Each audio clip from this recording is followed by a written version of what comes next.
ni pa ni sa ni pa ma ga ma dha dha ni re sa ni dha pa ma ga ma re sa ni sa।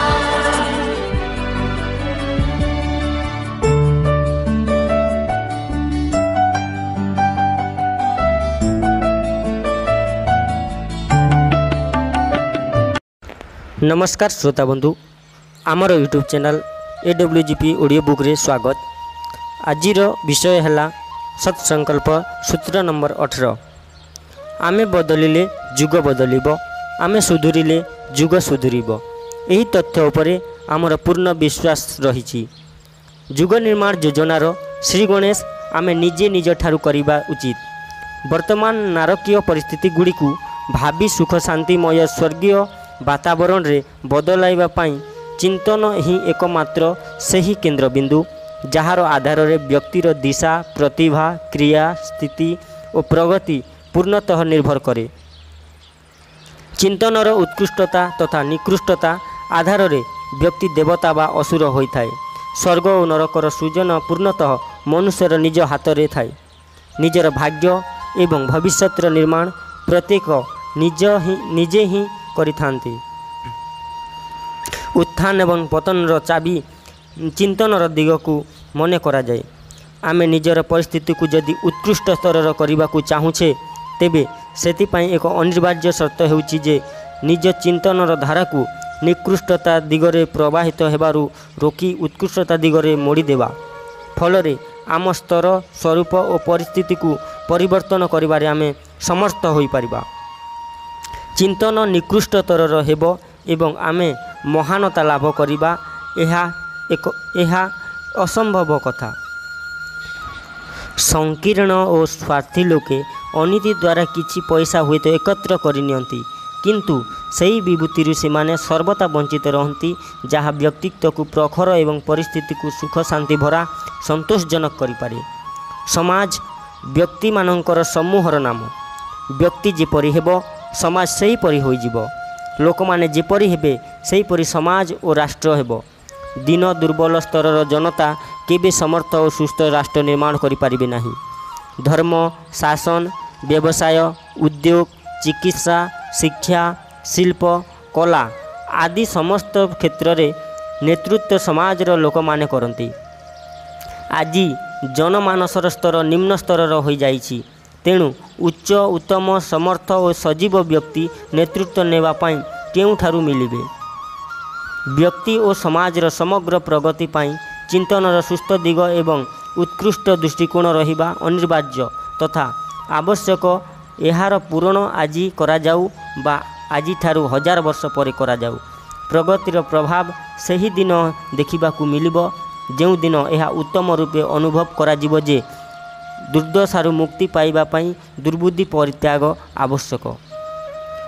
आजिर स्थिति रे सबुठारु बड़ शौर्य, साहस, पराक्रम और पुरुषार्थ हेउची आमे पूर्ण मनोबल एकत्र करी निजे एवं निज सहित संबंधित व्यक्ति मानकर विचार एकत्र करी विचार शैली रे एकपरि प्रखर परिवर्तन प्रस्तुत करिबा, जेउथिरे विवेकर प्रतिष्ठा हेबो एवं अविवेकपूर्ण दुर्भावना तथा दुष्प्रवृत्ति गुड़ी को पददलित कर दियाजिबो।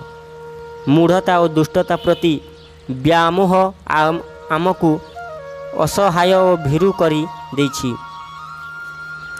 सेतिपाई जहाकू अनुचित अवांछनीय बुझा जाउछि ताहाकू परिवर्तन करिबा एवं सुधारिबा को आमे साहस करि पारुनाहु।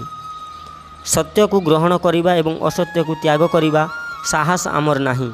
खाली मुहरे गुणु गुणु हेउचे जे आमे अनुपयुक्त विचार और परिस्थिति द्वारा ग्रसित, किंतु जेतेबेले सुधार बा परिवर्तनर प्रश्न उठुची सेतेबेले गोड़ थर थर हेउची एवं हृदय कंपिबारे लागुची। भीरुता आमर शिरा प्रशिरारे जमी जाइची। निजर अवांछनीय मान्यता गुड़िक सहित जी लड़ी पारे नहीं से आक्रमणकारी सहित किपरि लड़िब। जी निजर विचार को सुधारी पारिबो नहीं से परिस्थिति को किपरि सुधारिब। जुग परिवर्तन शुभारंभ निज मनोभूमिर परिवर्तन सहित आरंभ करने को हेब। आमे नवनिर्माणर संदेश बाहक और अग्रदूत। परिवर्तनर प्रक्रिया आमे निजर चिंतन दिशा अविवेकिता ठारू अलगा करी विवेक ବିବେକ ଆଧାରରେ ନିର୍ମାଣ କରିବା ଉଚିତ। ଯାହା ଅସତ୍ୟ, ଅବାଞ୍ଛନୀୟ, ଅନୁପଯୋଗୀ ତାହାକୁ ତ୍ୟାଗ କରି ଆମେ ସାହସ ଦେଖାଇବା। ସେତେବେଳେ ସାହସିକତାର ମୁକୁଟ ତାଙ୍କରି ଶିରରେ ବନ୍ଧାଯିବ, ଯିଏ ନିଜର ଦୁର୍ବଳତା ସହିତ ଲଢ଼ିପାରିବ ଏବଂ ଅବାଞ୍ଛନୀୟତା ସ୍ୱୀକାର କରିବାକୁ ପ୍ରତ୍ୟାଖ୍ୟାନ କରିପାରିବ। ନବନିର୍ମାଣର ଅଗ୍ରଦୂତଙ୍କ ସାହସିକତା ଏହି ସ୍ତରର ହେବା ଉଚିତ। ତାହାର ପ୍ରଥମ ଚରଣ ହେଉଛି ନିଜର ଅବାଞ୍ଛନୀୟ ମାନ୍ୟତାକୁ ପରିବର୍ତ୍ତନ କରିବା ଏବଂ ନିଜ କ୍ରିୟାକଳାପରେ ଆବଶ୍ୟକ ପରିବର୍ତ୍ତନ କରିବା ପାଇଁ ସମ୍ପୂର୍ଣ୍ଣ ମନୋବଳକୁ ଏକତ୍ର କରିନେବା।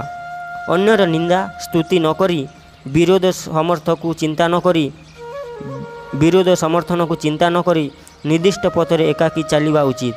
ଏପରି ବଡ଼ ପଦକ୍ଷେପ ଯେଉଁମାନେ ନେଇପାରିବେ ସେମାନଙ୍କଠାରୁ ଯୁଗ ପରିବର୍ତ୍ତନର ମହାନ ଅଭିଯାନରେ ବାସ୍ତବ ଯୋଗଦାନ କରିପାରିବାର ଆଶା କରାଯିବ। ସୂଚନା ହେବା ଏବଂ ଗ୍ରହଣ କରିବାର ଆବଶ୍ୟକତା ବାଣୀ ଓ ଲେଖନୀ ଦ୍ୱାରା ସମ୍ପନ୍ନ କରାଯାଇପାରେ। ତର୍କ ଓ ପ୍ରମାଣ ପ୍ରସ୍ତୁତ କରି ବିଚାର ପରିବର୍ତ୍ତନ କରାଯାଇପାରେ, କିନ୍ତୁ ଅନ୍ତରରେ ଜମା ହୋଇଥିବା ଆସ୍ଥା ତଥା ଚିର ଅଭ୍ୟସ୍ତ ଗତିବିଧିଗୁଡ଼ିକୁ ପରିବର୍ତ୍ତନ ନ କରିବା ପାଇଁ ବୁଝାଇବା ଠାରୁ ବଡ଼ ଆଧାର ପ୍ରସ୍ତୁତ କରିବାକୁ ପଡ଼ିବ ଏବଂ ତାହା ହେଉଛି ନିଜର ଆଦର୍ଶ ଓ ଉଦାହରଣ ପ୍ରସ୍ତୁତ କରିବା। ଏହାଦ୍ୱାରା ଅନୁକରଣର ପ୍ରେରଣା ଉତ୍ପନ୍ନ ହୁଏ। ଅନ୍ୟମାନଙ୍କୁ ଏହି ସୀମା ପର୍ଯ୍ୟନ୍ତ ପ୍ରଭାବିତ କରିବାକୁ ହେବ ଯେ ସେମାନେ ମଧ୍ୟ ଅବାଞ୍ଛନୀୟତା ତ୍ୟାଗ କରିବାର ସାହସ ଦେଖାନ୍ତୁ। ଯିଏ ଏପରି ସାହସୀ ଲୋକଙ୍କର ଅନୁକରଣୀୟ ଆଦର୍ଶ ସମ୍ମୁଖରେ ପ୍ରସ୍ତୁତ କରାଯାଇପାରିବ, ତେବେ ଯାଇ ଏହା ସମ୍ଭବ ହେବ। ଆଜି ଆଦର୍ଶବାଦିତାର କଥାକୁ ଖୁବ୍ ବଢ଼ାଇ ଚଢ଼ାଇ କହୁଥିବା ପର ଉପଦେଶ କୁଶଳ ଲୋକ ବହୁତ ଅଛନ୍ତି, କିନ୍ତୁ ଯେଉଁମାନେ ନିଜର ଉଦାହରଣ ପ୍ରସ୍ତୁତ କରିପାରିବେ ସେପରି ନିଷ୍ଠାବାନ ଦେଖିବାକୁ ମିଳୁନାହାନ୍ତି। ତାହାର କାରଣ ହେଉଛି ଉପଦେଶ ଦ୍ୱାରା କରାଯାଉଥିବା ଶ୍ରମ ବ୍ୟର୍ଥ ସିଦ୍ଧ ହେବାରେ ଲାଗିଛି ଏବଂ ସୁଧାରର ଅଭୀଷ୍ଟ ଆବଶ୍ୟକତା ପୂରଣ ହେବାର ସୁଯୋଗ ମିଳିପାରୁ ନାହିଁ। ଜନମାନସ ପରିବର୍ତ୍ତନର ମହାନ ଆବଶ୍ୟକତାକୁ ଯଦି ପ୍ରକୃତରେ ସମ୍ପୂର୍ଣ୍ଣ କରାଯିବ, ତେବେ ତାହାର ଏକମାତ୍ର ରାସ୍ତା ହେଉଛି ଯେ ଆଦର୍ଶକୁ ଜୀବନରେ ଉତାରୁଥିବା ସାହସୀ ଲୋକଙ୍କର ଏକ ଦଳ ସୃଷ୍ଟି କରିବା, ଯେଉଁମାନେ ନିଜର ଆଚରଣ ଦ୍ୱାରା ଏହା ସିଦ୍ଧ କରିବେ ଯେ ଆଦର୍ଶବାଦିତା କେବଳ ଜଣେ ଅନ୍ୟକୁ ଉପଦେଶ ଦେବାରେ ସୀମିତ ନୁହେଁ, ବରଂ ତାହାକୁ କାର୍ଯ୍ୟ ରୂପରେ ପରିଣତ କରିବା। ଏହି ପ୍ରତିପାଦନର ପ୍ରମାଣ ପ୍ରସ୍ତୁତ କରିବା ପାଇଁ ଆମେ ନିଜକୁ ଆଗରେ ରଖିବାକୁ ହେବ। ଅନ୍ୟର କାନ୍ଧରେ ବନ୍ଧୁକ ରଖି ଗୁଲି ଚଲାଯାଇ ନପାରେ। ଅନ୍ୟର କାନ୍ଧରେ ବନ୍ଧୁକ ରଖି ଗୁଲି ଚଲାଯାଇ ନପାରେ। ଆଉ କେହି ଆଦର୍ଶ ପ୍ରସ୍ତୁତ କରନ୍ତୁ ଏବଂ ମୁଁ ନେତା ହେବି, ଏପରି କଥା ଚଳିବ ନାହିଁ। ଆମକୁ ନିଜ ଆସ୍ଥାର ପ୍ରାମାଣିକତା ନିଜ ଆଚରଣ ଦ୍ୱାରା ସିଦ୍ଧ କରିବାକୁ ହେବ। ଆଚରଣ ସର୍ବଦା ପ୍ରାମାଣିକ ରହିଲେ ଲୋକଙ୍କୁ ଅନୁକରଣ କରିବା ପାଇଁ ପ୍ରେରଣା ମିଳିଥାଏ। ଆଜି ଜନମାନସରେ ଏହି ଭୟ ଓ ଭ୍ରମ ଖୁବ୍ ଗଭୀର ଭାବେ ପ୍ରବେଶ କରାଯାଇଛି ଯେ ଆଦର୍ଶବାଦୀ ଜୀବନରେ କଷ୍ଟ ଓ କଠିନତା ଭରି ହୋଇ ରହିଛି। ଉତ୍କୃଷ୍ଟ ବିଚାରଣା କେବଳ କହିବା ଶୁଣିବାର ମନୋରଥ ପାଇଁ ଉଦ୍ଦିଷ୍ଟ, କିନ୍ତୁ ତାହାକୁ ବ୍ୟବହାରିକ ଜୀବନରେ କାର୍ଯ୍ୟୋନ୍ନତି କରାଯାଇପାରିବ ନାହିଁ। ପ୍ରାଚୀନ କାଳର ମହାପୁରୁଷମାନଙ୍କ ଉଦାହରଣ ଦେବା ଯଥେଷ୍ଟ ହେବ ନାହିଁ। ସେଥିପାଇଁ ଉତ୍ସାହ ପ୍ରତ୍ୟକ୍ଷ ରୂପେ ଉତ୍ପନ୍ନ କରିବାକୁ ହିଁ ହେବ। ଯେଉଁମାନେ ସମ୍ମୁଖରେ ଅଛନ୍ତି ସେମାନଙ୍କ ଦ୍ୱାରା ଅନୁକରଣର ପ୍ରେରଣା ସୃଷ୍ଟି କରାଯାଇପାରେ। ତେଣୁ ଏହି ଅଭାବ ଓ ଆବଶ୍ୟକତା କାହାରିକୁ ନା କାହାରିକୁ ତ ପୂରଣ କରିବାକୁ ହିଁ ହେବ। ଏହା ବିନା ବିକୃତି ଓ ବିପତ୍ତିର ସଙ୍କଟରୁ ମୁକ୍ତି ମିଳିପାରିବ ନାହିଁ।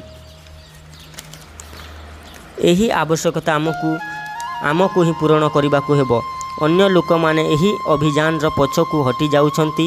ସେମାନଙ୍କର ନେତାଗିରି, ଯଶ, ପ୍ରଶଂସା ଓ ସମ୍ମାନ ଲାଭ କରିବାର ଲୋଭ ତ ରହିଛି, ମାତ୍ର ନିଜକୁ ଆଦର୍ଶବାଦର ପ୍ରତୀକ ରୂପେ ପ୍ରସ୍ତୁତ କରିବାର ସାହସ ନାହିଁ।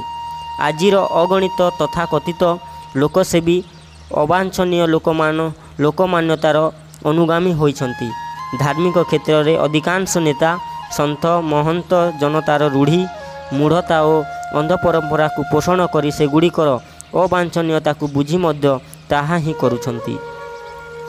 ରାଜନୈତିକ ନେତା ନିଜର ନିର୍ବାଚନ ଜିତିବା ଉଦ୍ଦେଶ୍ୟରେ ଭୋଟରମାନଙ୍କ ଅନୁଚିତ ଦାବିଗୁଡ଼ିକୁ ପୂରଣ କରିବା ପାଇଁ ମୁଣ୍ଡ ନୁଆଇ ଦେଉଛନ୍ତି। ଏହି ସ୍ଥିତିରେ ପଡ଼ିଥିବା ଲୋକମାନେ ଜନମାନସର ପରିଷ୍କାର ଭଳି ଲୋକମଙ୍ଗଳର ମୌଳିକ ଆବଶ୍ୟକତା ପୂର୍ଣ୍ଣ କରିବାରେ ସମର୍ଥ ହୋଇପାରୁନାହାନ୍ତି।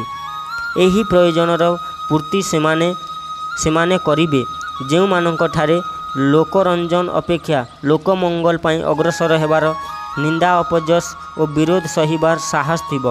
ସ୍ୱାଧୀନତା ସଂଗ୍ରାମୀମାନେ ବନ୍ଧୁକର ଗୁଳି ଖାଇଥିଲେ। ବୌଦ୍ଧିକ ପରାଧୀନତା ବିରୁଦ୍ଧରେ ନିଜର ବିଚାର କ୍ରାନ୍ତି ସଂଗ୍ରାମରେ ଭାଗ ନେଇଥିବାର ସେନାମାନଙ୍କୁ ଅତି କମ୍ରେ ଗାଲି ଖାଇବା ପାଇଁ ତ ପ୍ରସ୍ତୁତ ହେବାକୁ ପଡ଼ିବ। ଯେଉଁମାନେ ଗାଲି ଖାଇବାକୁ ଡରିବେ ସେମାନେ ଅବାଞ୍ଛନୀୟତା ବିରୁଦ୍ଧରେ ସ୍ୱର କିପରି ଉତ୍ତୋଳନ କରିବେ, ଅନୁଚିତ ସହିତ କିପରି ଲଢ଼ିପାରିବେ?